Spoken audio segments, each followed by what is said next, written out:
They say the day you give birth is supposed to be the happiest day of your life. I believe that too, until the contractions hit and my entire world shifted in a different direction. The nurses buzzed around me, checking monitors, adjusting tubes. One of them smiled gently and asked, "Is your partner on his way?" I nodded, forcing a smile. "Yeah, I texted him earlier." It wasn't a full lie. I had texted and called 6 times. No answer. On the 7th attempt, someone finally picked up, but it wasn't Luke. It was a woman. "Luke can't come to the phone right now, hun. He's helping me pick out wine." Wine. Her voice was casual, light, like we were just old friends chatting on a Sunday morning. But I was in a hospital gown, gripping the side rail of my bed to survive each wave of pain, and she was choosing Merlot with my husband. I blinked, trying to stay composed. "Tell him his wife is in labor. Right now, at Memorial." She gave a soft chuckle. "Yikes. Okay, awkward. One sec." Then she was gone. She didn't say goodbye, didn't wish me luck, just hung up like I was an inconvenience. The nurse beside me asked if I needed anything. I shook my head. Then I whispered, "No one's coming." The rest is a blur, shattered by monitors beeping too fast, doctors muttering too low, and a coldness that crept into my bones and stayed there. There were complications. They told me after, but it didn't matter. What mattered was that my daughter never took a breath. They wrapped her in a pink blanket and placed her in my arms. Her fingers were curled, her lips slightly parted. She looked like me, except for her eyes. Those belonged to Luke. I held her for 4 minutes. Then they took her away. I felt nothing. Not grief. Not rage, just hollow. And then, like clockwork, the next morning, my phone lit up with Luke's name. No message, no apology, just a casual call like he was checking in after a long shift. I picked up. "Hey," he said. "Saw you called a bunch. I was at a tasting last night. What's going on?" "A tasting?" I took a breath. "I gave birth yesterday." There was a pause. Long enough to sting. "Wait. You went into labor?" "Yes." "And the baby?" "Stillborn." He didn't curse, didn't gasp. Just said, "Wow, that's heavy. Heavy." Like I had told him we lost a shipment, not a child. I hung up. Spent the next day staring at the mobile above the empty crib. It turned slowly in the light breeze from the open window. I wondered if it would ever stop. He didn't visit. But 3 days later, I got an envelope. Divorce papers. No note. No signature. At the bottom. Just a yellow envelope from his lawyer, dropped off like a bill. I didn't cry. Instead, I laughed. Not the kind of laugh that makes you feel better. The kind that echoes in your chest and reminds you that nothing is funny anymore. But right then, something changed. A flicker. A thread of steel pulling tight. Inside me. A voice quiet but steady. "They thought you'd shatter. They forgot you know how to rebuild." And that's when I realized they had no idea what I was capable of. The day after the envelope arrived, I made a list. It wasn't a list of revenge. Not yet. It was a list of things that were mine. Not gifts from Luke. Not shared purchases. Not things I'd have to explain or fight for in court. Just what I came into this marriage with. It was a short list, a vintage wristwatch from my grandfather, a few books, my mother's locket, and the deed to a tiny piece of land no one knew I owned. Luke always thought I was too sentimental for holding on to that patch of nothing in the woods. But I saw what he didn't, potential, and now it was the only place on this earth that was untouched by him. I packed everything on the list into a small suitcase and walked out of that apartment without looking back. He didn't call. He didn't even text to ask where I went, and I didn't leave a note. Let him wonder. if he even cared enough to.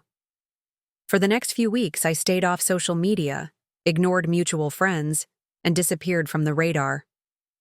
People started talking, sure. I heard whispers from a friend of a friend. Luke had already been seen out with the wine girl. Her name? Erin. A name that sounded strangely familiar, like a word on the tip of your tongue, just out of reach. I remember staring at the screen, feeling the faintest flicker of something. Where had I heard that name before? I couldn't place it, but the unease settled in my stomach like a stone. I didn't dig deeper, didn't look her up, didn't ask questions. I didn't need to. I already knew enough. But there was one thing I couldn't ignore. The room. The one we painted together. The nursery. The one with soft green walls and that stupid little quote he insisted we stencil above the crib. You are our greatest adventure. Now it just felt like a cruel joke. I tried to let go. I really did. I went back to work, smiled at coworkers, pretended to be okay. But inside, something was building. Quietly. Slowly. Like a storm rolling in from the edges of the sky. And it all snapped the night I got a message from Luke's cousin, Rachel.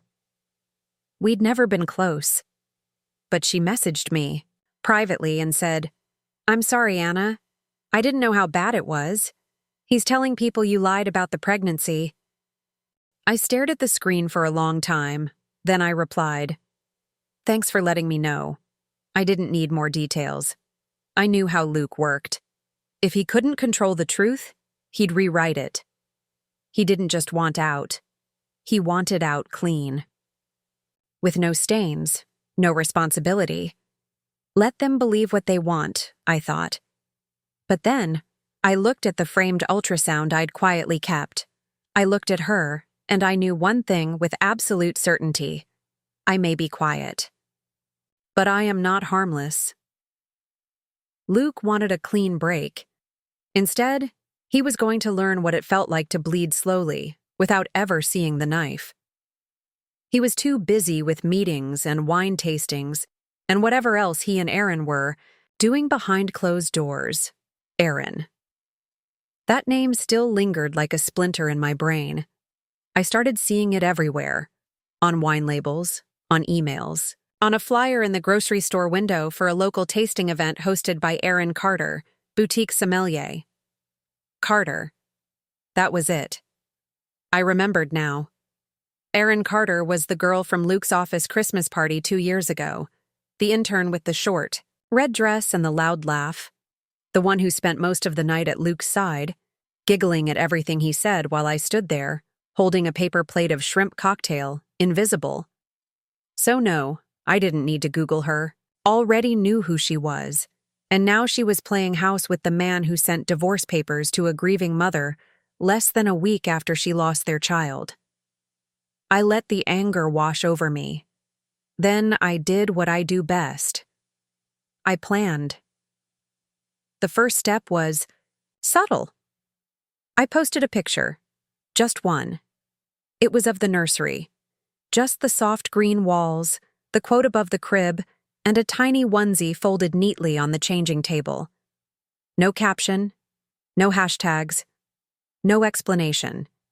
But I knew Luke's friends still followed me, and within an hour, the likes started trickling in, then the comments, then the DMs.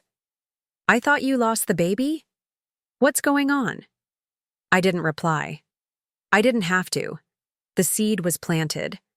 I sat in silence, letting it all sink in. That night, I didn't sleep.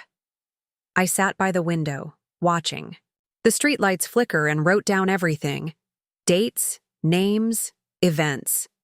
I printed screenshots, saved voicemails, downloaded chat histories from our cloud account he forgot I had access to. He hadn't deleted anything. He never thought I'd look. But now I had everything. The sexts, the emails, even the flight confirmation for the weekend getaway he and Erin booked while I was in the maternity ward, bleeding out. They flew to Napa the day after I was discharged. First class, Champagne brunch. He tagged it. New beginnings. Stared at that post for a full minute before I deleted the screenshot and whispered, "You really have no idea what you've done." The next morning, I woke up. In silence. No nightmares. No cold sweat. No half-choked sobs echoing in my chest. Just stillness. And in that stillness, something surfaced. A memory I hadn't touched in years. I was 9 years old, sitting on the front steps of a crumbling house with peeling paint and weeds clawing up through the concrete. My mother stood inside, behind the thin screen door, holding a letter in her hand and trying not to cry. My father had just left. No warning. No goodbye, just a scribbled note and an empty closet. He chose another woman. A newer model. A fresh start, he said. My mother burned the letter in the kitchen sink that night. She didn't scream. She didn't chase him. She just folded into herself like a paper crane and swore out loud, "Never again. No man will ever leave me without regretting it." And she meant it. Within 5 years, we moved from that crumbling house to a modest apartment, then to a townhouse. Then, eventually, to a penthouse suite overlooking the bay. My mother didn't marry again. She married money, and she made it herself, brick by brick, deal by deal, never looking back. Real estate, tech startups, land development, everything she touched turned to gold. By the time I was 18, she was one of the wealthiest women in the state. But the press never knew about me. That was her rule. No headlines. No Instagram. No gossip rags. You are my daughter, not my brand. She shielded me from everything, including her power. People thought I grew up middle class. I let them think that. Even Luke. Especially Luke. He once laughed at the idea of old money women. Said they were all spoiled, useless girls with soft hands and no grit. So I never corrected him when he called me resilient, like it was a compliment born from struggle. He never knew my mother could buy out the company he worked for and fire him without stepping outside her spa day, and I had kept it that way. Until now. That morning, I poured myself a cup of coffee and opened the old wooden box in the back of my closet. Inside was a card, simple, ivory white, embossed in gold. Isabel. Carrington Properties and Holdings, my mother's private office line. I hadn't used it in years. She answered on the second ring. "Anna?" Her voice was still smooth, still sharp as ice. "Hi, Mom." A pause. Then, "What's happened?" I told her. Not everything, not yet. Just enough about Luke, the baby, the affair, the silence, the divorce. She didn't say a word until I was done. Then, in the same voice she used with billionaires and boardrooms, she said, "He made the same mistake your father did. But this time, we're not going to wait to burn the letter." I smiled. For the first time in weeks, I smiled. "Can I come over?" I asked. "Of course, I'll send the car." I hadn't been to my mother's home in over a year. Not since before the wedding. Not since I thought I was old enough to build a life on my own. I sat in the back of her Maybach, staring out the window as the city shrank behind me.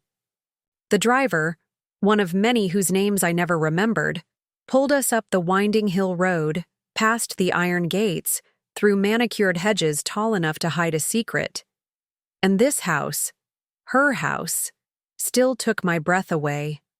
White stone columns. Marble steps. The kind of place people whispered about but never got close enough to see, because that's who she was.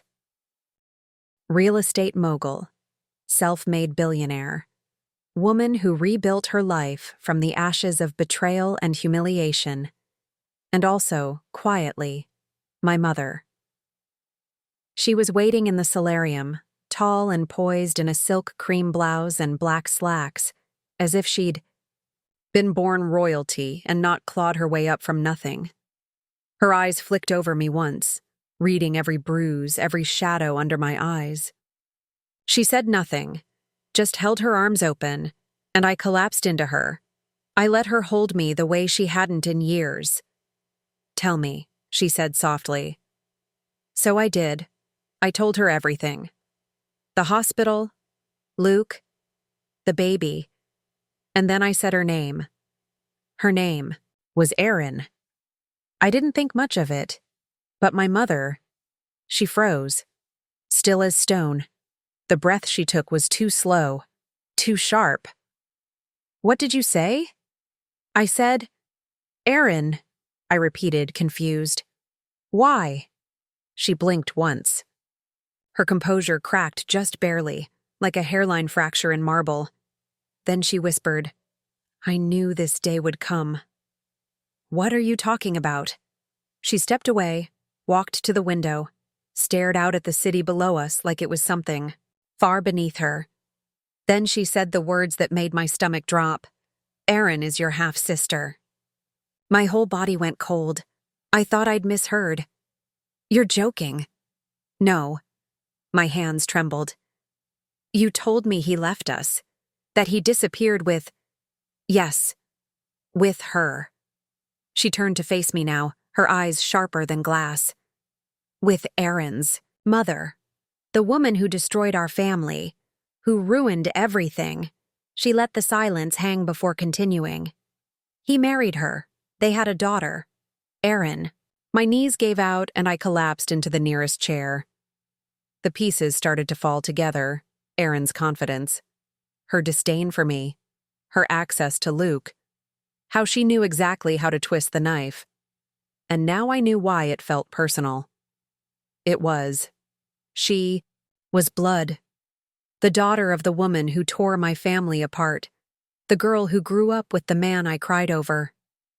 While I watched my mother struggle, Erin got my father's love, his money, his presence. She took everything from us, and didn't even know it, or maybe she did. I looked at my mother. Did she know? "I doubt it," she said. "Your father never spoke of us again, but I've always known of her. I made sure. And you didn't tell me? I wanted you to build your own life, not carry mine, not carry this. Too late for that."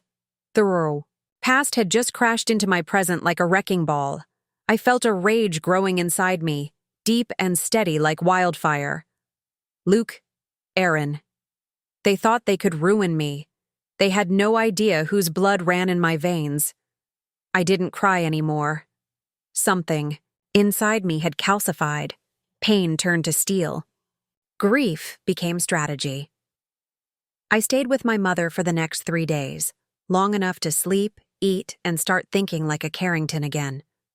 My mother didn't ask for details. She didn't need to. She simply poured tea, watched the rain, and waited. Nobody knew where I was. Not friends, not his family, certainly not Luke. And I liked it that way.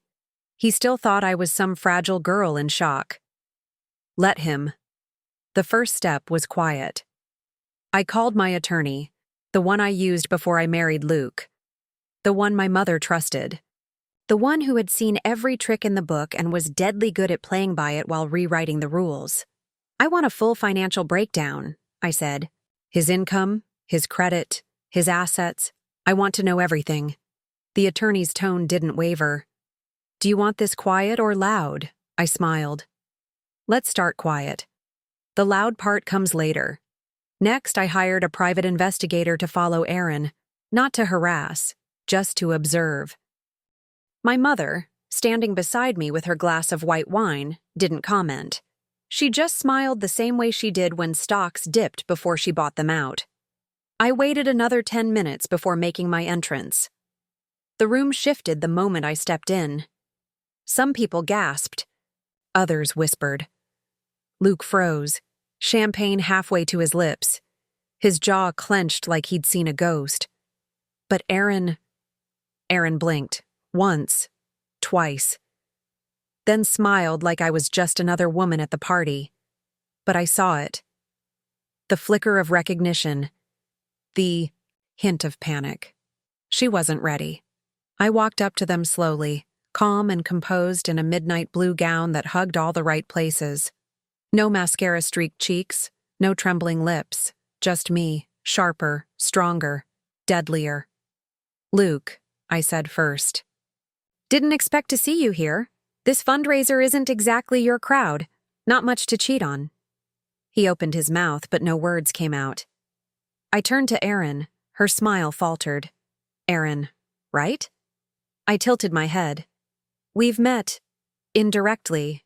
She blinked. "I don't think—" "I know," I said smoothly.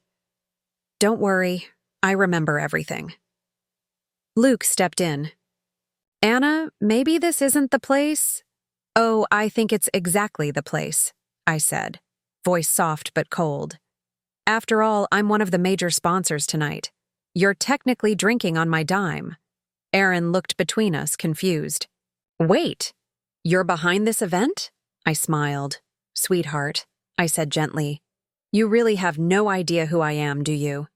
That's when my mother stepped forward. "Good evening," she said coolly, extending a hand to Erin. "Marion Carrington." Erin paled. Completely. "Carrington? Like the Carrington Group?" My mother gave a small nod.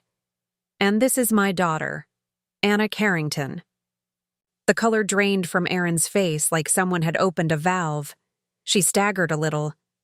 I didn't know." "No," I said, letting the venom slide just beneath the surface. "You didn't." I leaned in just slightly and whispered, "You should ask your mother about the name Carrington. See if she remembers the man she stole from." Erin's eyes went wide. Her mouth parted, and that's when she finally understood. My father. Her father. The same man. Half-sisters. The irony tasted like wine on my tongue. You're lying," she choked. I raised my glass. "Am I?" She stared at me, trembling. Luke looked completely lost. "I didn't know," she stammered. "I didn't know you didn't care," I corrected. "You didn't care who got destroyed, as long as you got what you wanted." The band kept playing in the background. Laughter continued. But around us, the silence was thunderous. "I wonder how your mother will feel when she finds out her daughter tried to destroy the girl whose family she once tore apart." Erin took a step back. "I didn't mean... This wasn't... Oh, I know," I said, smiling sweetly. "But karma doesn't care about intentions, only balance." Then I turned to Luke. Calm, composed. "You thought I'd break," I said. "But all you did was remind me who I am." With that, I walked away. No screaming, no slapping, just power, and the knowledge that the game wasn't over. It had just begun. I didn't hear from Erin or Luke for a week. Not a call, not a message, nothing. But I didn't need them to speak, because the silence meant they finally understood. But even I wasn't prepared for what happened next. A knock at my door. Not the front door. The private side entrance. Only 2 people in the world knew about it. I opened it slowly. And standing there, in the rain, soaked and shaking, was Erin, mascara smudged, hair a mess, a shadow of the girl who once answered my husband's phone with a giggle. "Please," she whispered. "I just need to talk." I didn't say anything, just stood there, because for the first time since this began, she looked scared, not of me, but of something else. Erin didn't come to apologize. I saw it in the way she stood, tense but not desperate. Her eyes weren't begging. They were calculating. "I shouldn't be here," she said finally. "But you need to know something." I didn't respond. Just crossed my arms and waited. She looked down, inhaled sharply, and said, "You think this is over, that you've exposed us, and now you get to walk away clean." My silence must have been encouragement, because she stepped closer. "But you didn't expose me," she continued. "You poked a hornet's nest you don't understand." My jaw tightened. "Speak plainly." Erin met my eyes. Her voice dropped, almost a whisper. My mother knows who you are, Anna. And she's coming. A chill ran down my spine. She hired someone to follow you weeks ago, ever since she found out about the connection, about your mother. I blinked. What connection? Aaron gave a dry laugh. Oh, come on. You really think your mother climbed to where she is without enemies? My mother. She's one of them. Suddenly the air felt thicker. Years ago, Aaron said, voice bitter, my mother and yours were in the same circle, both hungry, both ruthless. But your mom got ahead, barely. My mother's firm was pushed out of a major deal. Publicly, it looked like bad luck. Privately, she's always blamed your mother. I stared at her. So, this entire thing, you and Luke? Her smile was hollow. A setup, a long play. My mother's version of a chess move. She wanted to humiliate you, undermine your mental stability, push you to implode. You weren't even supposed to know it was me behind Luke until it was too late. Something cold and ancient stirred in my chest. She used you. She always has, Aaron said, looking tired for the first time. But I thought maybe I could be the one to finish what she started. She paused. But now? She's pissed. You embarrassed her, publicly. That's not something she forgives, so she's moved from sabotage to destruction. I stared at the floor for a moment, mind racing. This wasn't just about Luke anymore. This wasn't even about me.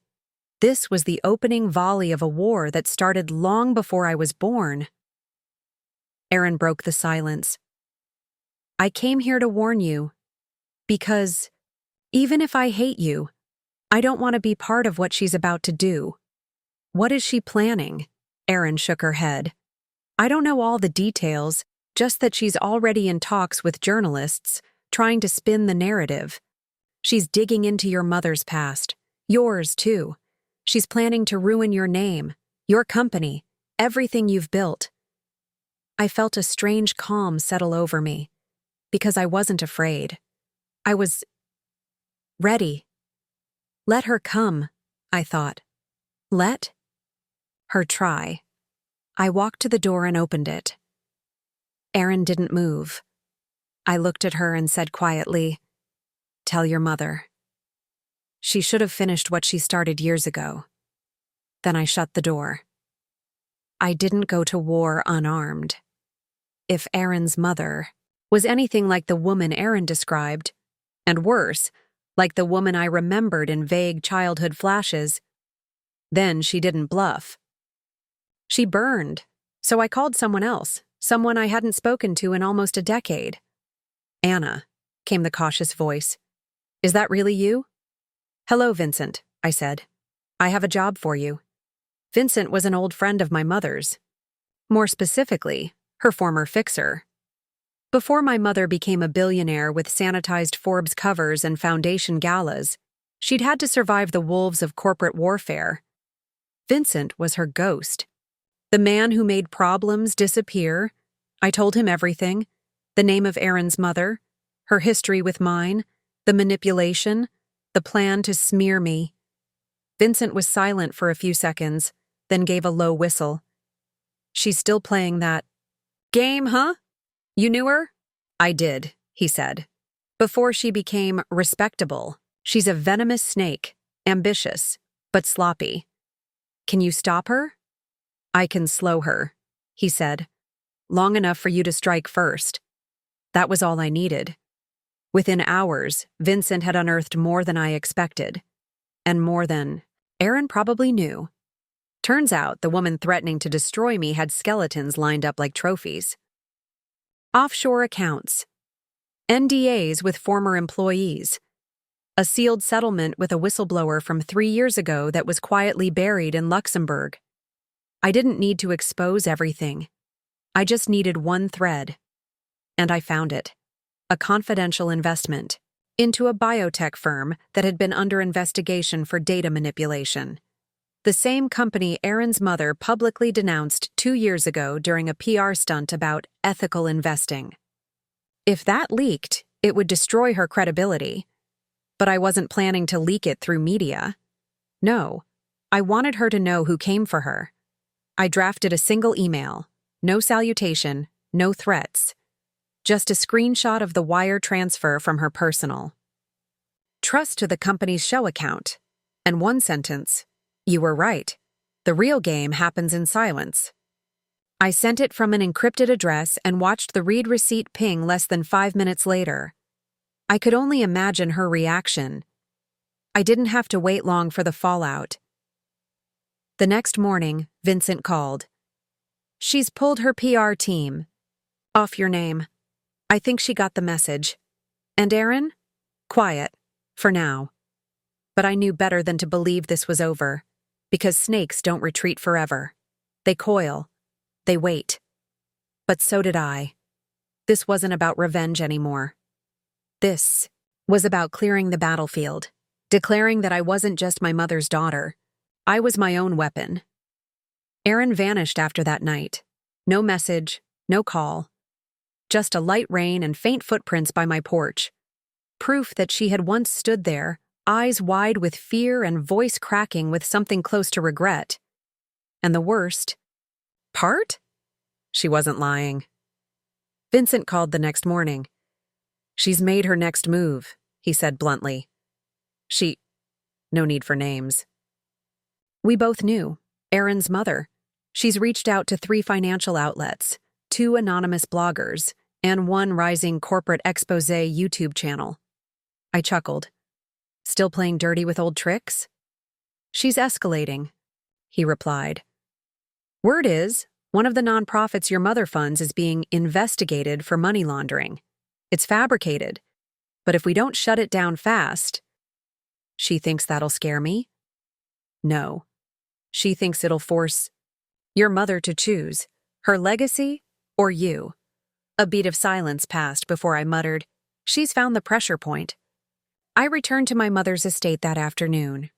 No warning, didn't need one. She was seated at the dining table, a leaked draft of the Financial Herald article laid out in front of her. Not yet published, but someone had sent it to her anyway. From an anonymous address, the headline, "The Shadows Behind the Carrington Empire." I took the seat across from her. "You know what needs to be done," I said quietly. She lifted her coffee cup but didn't drink. "Just swirled it slowly, deliberately. Attacking reputation is the weapon of the weak," she murmured. "But if we respond in kind, we're no better." "Then we don't go for her reputation," I said. "We go for her trust." 3 days later, Aaron's mother, once the woman who tore my family apart, now a polished female visionary on the cover of Forbes Women, received a black envelope. No sender, no return address. Inside was a single black and white photograph, taken in a bar, 1996. Her, my father, a contract on the table. Below it, handwritten in elegant ink. We kept the original. While she scrambled to contact legal counsel, another email arrived. This time, a transcript from a closed-door meeting years ago, where she ordered staff layoffs to protect quarterly profits. A leak? No, a warning. I didn't need to bring her down. Just needed the light to fall on the rot she tried to hide. Within a week, every outlet that had planned to run hit pieces on my mother pulled back, articles deleted, videos scrubbed, apologies issued, quietly, but publicly. No one said why. But everyone understood. And then came the final twist. A message. Not from Aaron. Not from her mother. From him. My father. Simple. Direct. "I knew you'd do what needed to be done." I stared at the words for a long time. Didn't reply. Didn't delete them either. Just left it, like a silent punctuation, at the end of a very long, bitter sentence. I stood by my mother's window that evening, watching the city blink quietly below. Everything had started with silence. And now, it ended in the same. No more vengeance, No more fury. Just me, Anna, no longer the abandoned. Now, the author of her own ending. Some wounds don't need bandages, they just need to be seen. I didn't celebrate victory. No champagne, no parties. No triumphant posts on social media. I simply cleared a small workspace in the west wing of my mother's estate. A whiteboard, a laptop, a notebook, and silence. What I needed now wasn't more revenge. It was to rebuild from the ashes, with my own hands. My mother left me alone. She understood. Some high society circles began to invite me. Meetings, events. Miss Carrington was no longer just a shadow behind Marion Carrington. I started showing up, once a week, polite, composed, sharp as steel. People grew curious. Some afraid, and me? I hadn't forgotten. I hadn't forgiven, but I had learned control. One morning, Vincent sent me a short report. Errands gone dark. No public appearances. No new posts. Luke lost his job. Internal audits launched. Joint accounts frozen. Financially, sinking. They are silent. I read it once. Tore it up into pieces. Didn't keep it. Not because I didn't care, but because I didn't need to care anymore. I spent the next few months quietly building a private fund, not under the Carrington name. No help from my mother, just my own shares, investments I'd hidden from Luke, and a portion from that sentimental piece of woodland I once clung to. Now it became a headquarters, a foundation, a symbol of my rebirth. Its name? Eden, because in the end, those cast out of paradise must build their own gardens. I never contacted Erin again. Didn't need to. But I knew she watched me. Saw every headline, every project I launched, every interview I gave. Maybe she hoped I'd say something. A final threat. A wave from afar. A period at the end of the war. But I didn't. I let her live with silence. Because silence. When stretched long enough, I was invited to speak at the Women of Impact Summit, a gathering of women who had once been broken and rebuilt everything, one brick at a time. I hadn't planned to accept, but then I remembered something. Silence may be a weapon, but a voice, that's legacy. That day I dressed simply, no wedding ring, no old lockets, just a silver bracelet I bought for myself on my first day of freedom. I stepped onto the stage, no paper, no notes, no teleprompter, just me and a microphone. 3 years ago, I began. I lost a child, and then I lost a marriage. Not a single breath stirred. I continued. People think pain makes you explode, scream, break down. But no, the most unbearable pain is silent. A pause. Everyone leaves. Everyone forgets. But you don't. You remember every detail, every word, every look like you were already invisible. And then one day, you stop waiting for them to come back because you realize they no longer matter. I looked down to the front row where my mother sat. Her gaze was as sharp as ever. But this time, something was different. Pride. I closed with one final truth. I don't share this story for sympathy. I share it so that anyone left behind knows they're not left alone. Because sometimes the quietest survivors make the loudest echoes. I bowed. The room stood. No one spoke at first. Just applause. Slow, steady, rising like a tide. I didn't cry. I didn't tremble. I just smiled. Because for the first time, after everything, I was fully myself. And no one could ever take that from me again.